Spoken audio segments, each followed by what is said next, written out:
Hello, my name is Warren. I have an opinion, a camera, and access to YouTube. I'm reviewing one movie a week for the year of 2013, a second runner discount theater where I pay about no more than $1.50 to see the movie.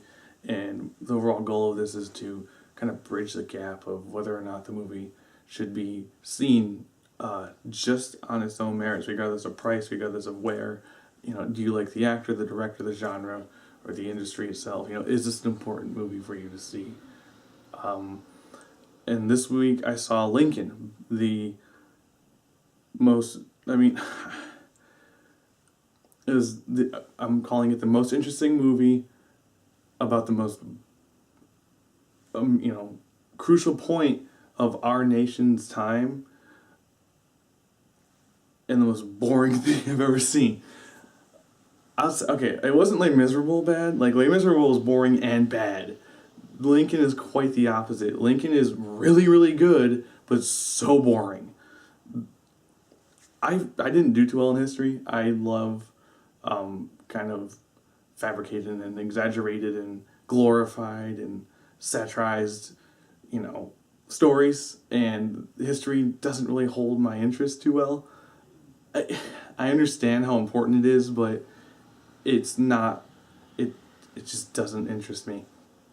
And that being said, I enjoyed what people are calling Lincoln the Slavery the Serious Edition and Django Unchained Slavery the Fun Edition, because Django Unchained is way more extreme and exaggerated and over the top and also fun to watch, where Lincoln is more of a teaching tool, I would say. I wouldn't be surprised if this was going to be used in high schools or early college levels or something, much like Schindler's List was when I was in high school. I saw Schindler's List as part of a history class because it showed so well what that part of time was. I feel Lincoln will do the same for the Lincoln era.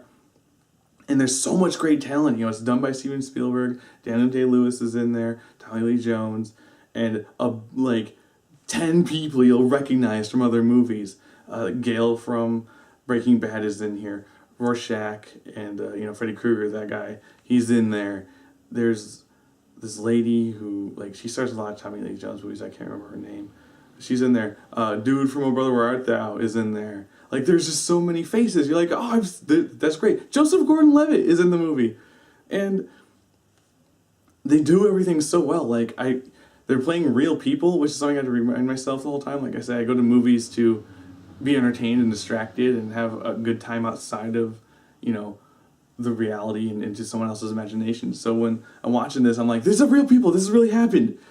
It was pretty cool to see them portray that. And, you got those movies based on true events and true story like Gangster Squad, but that's Hollywood glamorization to a movie. This was almost like it could be on the History Channel. I wouldn't be surprised if it would be on the History Channel. If they had cameras back then kind of thing, would this be how it looked kind of movie. And people are going to find that awesome. A lot of people who are interested in that are going to find this great. People like me who love to be entertained and love to have a good time watching the movie, unless you want to be educated, you're not going to miss anything. There's nothing remarkable that would set the world on fire that happens in this movie, to you. So if you want to be entertained, it's not going to work. If you want to be educated, it's absolutely going to work. At least I would like to think so. Edutainment, if you will. If the people you like are in it, you might want to look at it just because they're really good, and it's awesome to watch them interact with other really good, talented people. But mostly it's just people talking or people shouting. There's nothing else. It's usually the same kind of score throughout the movie too, so the music never really picks up or changes dynamic. It's always depressing at the very end. It's like, oh, and then it's depressing again. So take it for what you will. I would say I hate political things or movies or TV shows, but then I just watched House of Cards recently and I loved it. So, that's the series on Netflix, House of Cards. It's great if you like Kevin Spacey too. So, Lincoln, watch House of Cards instead.